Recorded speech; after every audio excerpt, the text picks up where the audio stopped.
Welcome to Meaningful Mornings.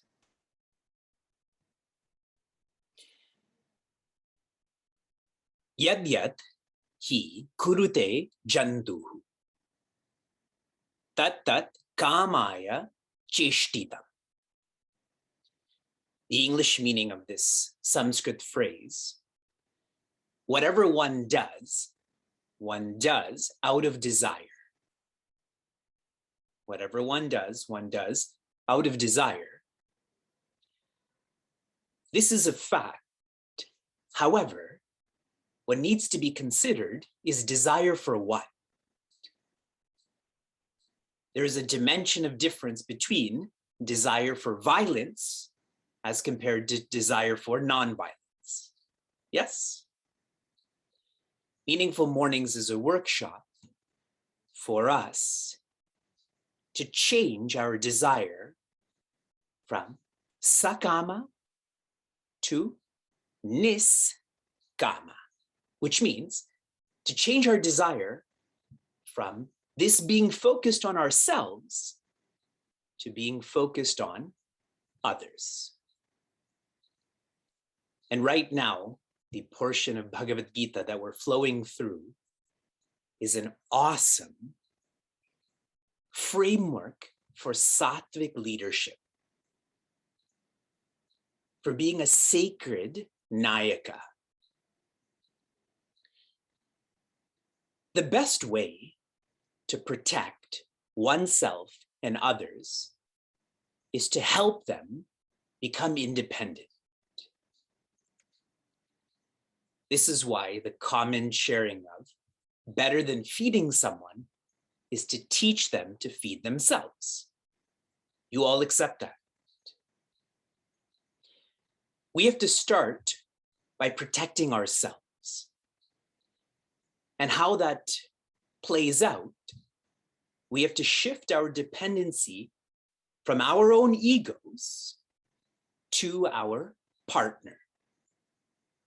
I shared, our guide should be felt as a partner in our lives.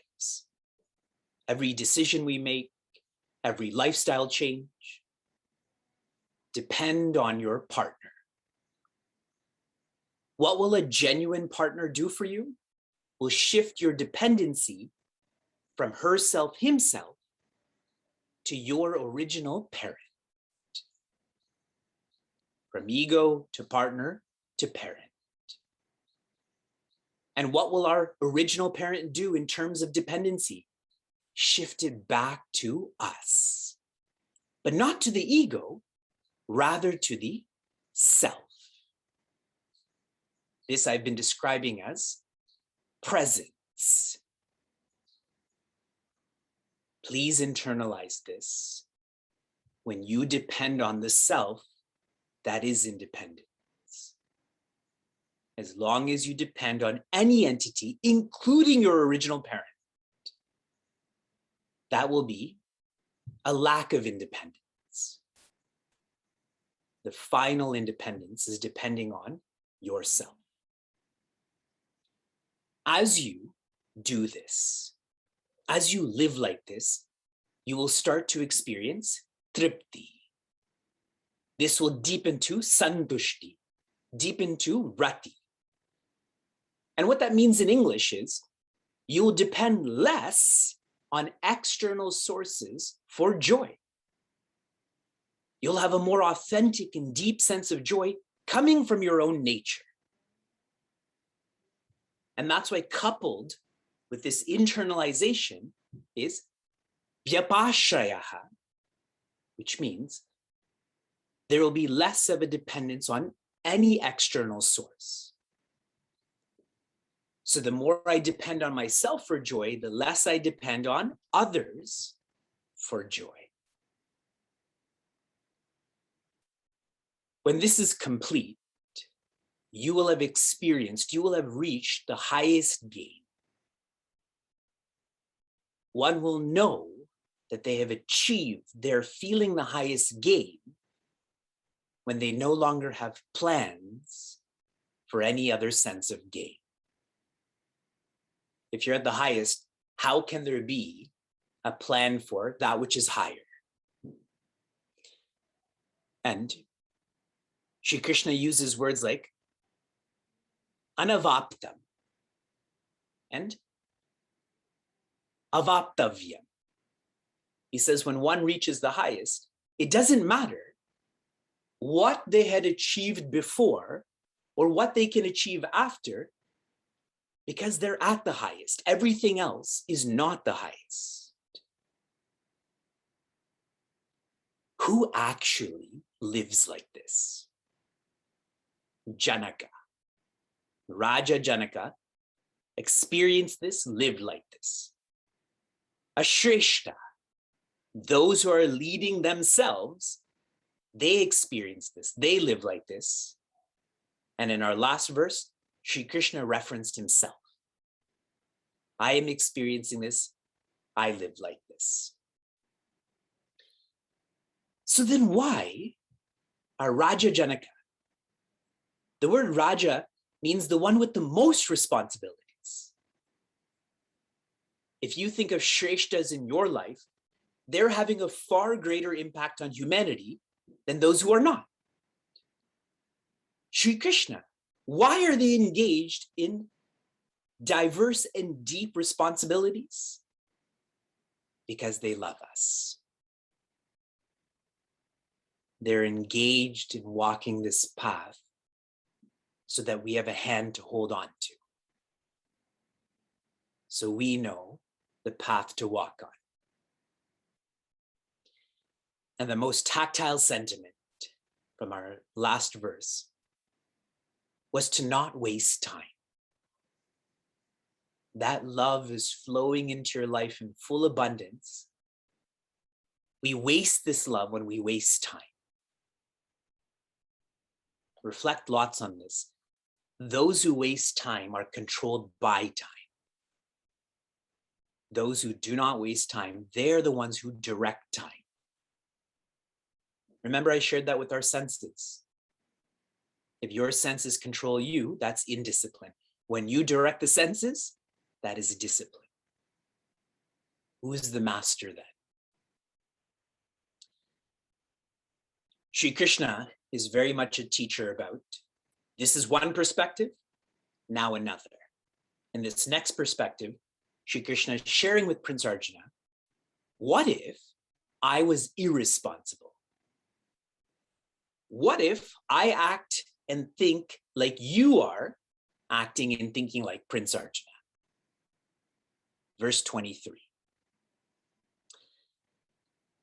Yadi hyaham na varteyam jatu karmanya tandritaha mama vartmanu vartante manushya partha sarvashaha. Yadi, if. There's a comparison that's being presented to the previous train of thought. He, indeed. I find that Rishi Vyasa and Sri Krishna, they like to use the word he a lot to make everything emphatic. Aham navarteya. If I was disengaged, if I was a escapist, like you're thinking like, Prince Arjuna,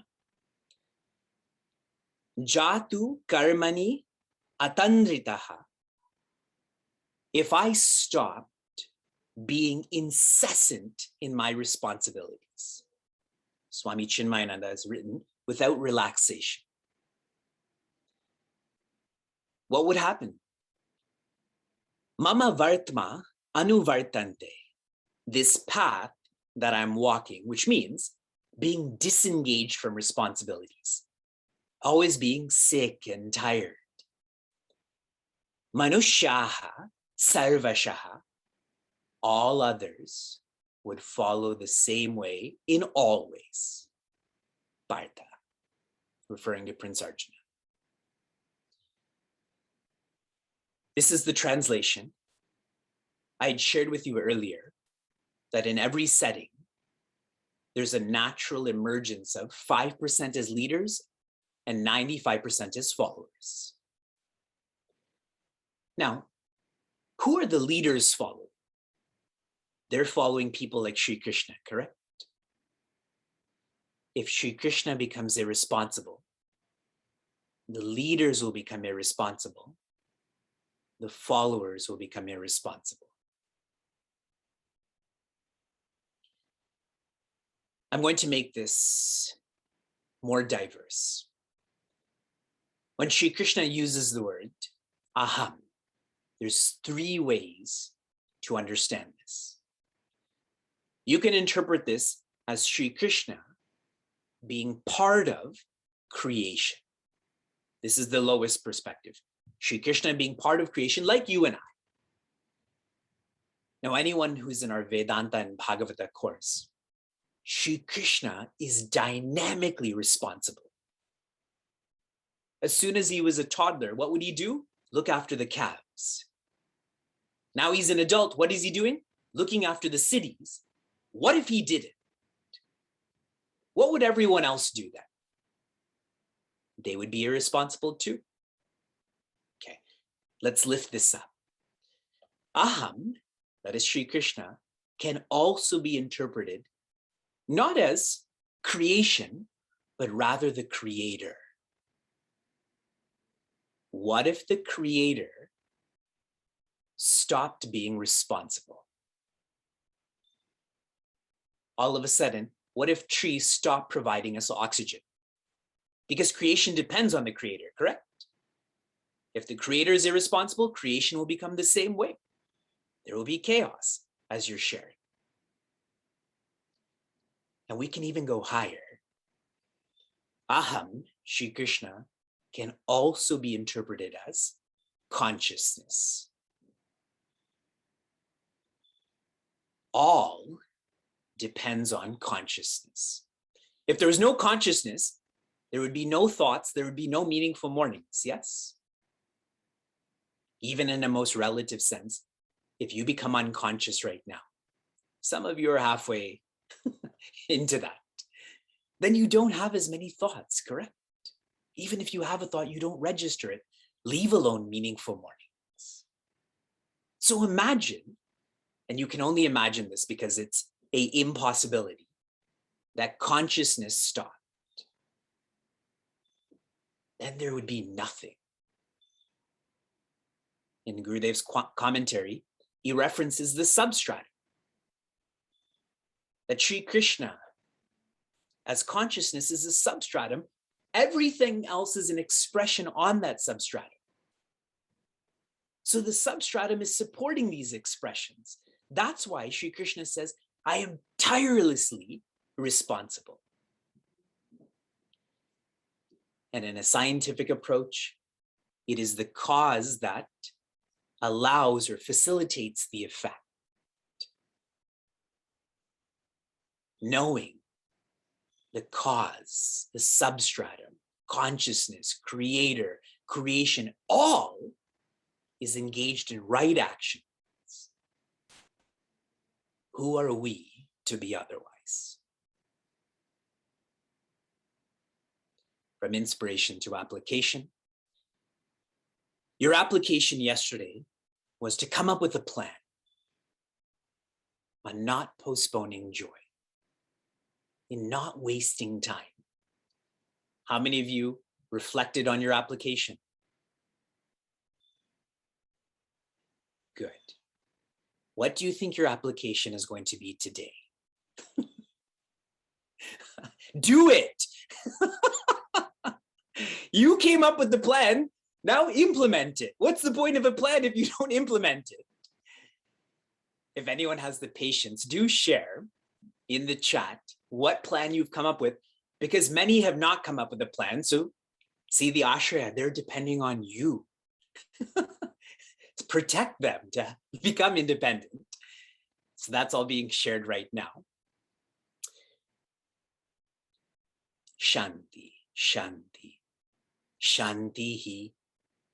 Be safe, be sound, be serene, be happiness.